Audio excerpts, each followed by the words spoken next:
ఎదురు చూస్తున్నాను.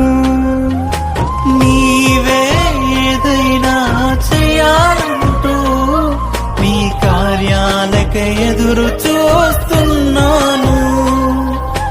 తప్పక చేస్తావని నిన్ను నమ్మి, తప్పక చేస్తావని నిన్ను నమ్మి నీ కరముపై దృష్టి ఉంచినానయ్యా. నీ కరముపై దృష్టి ఉంచినానయ్యా.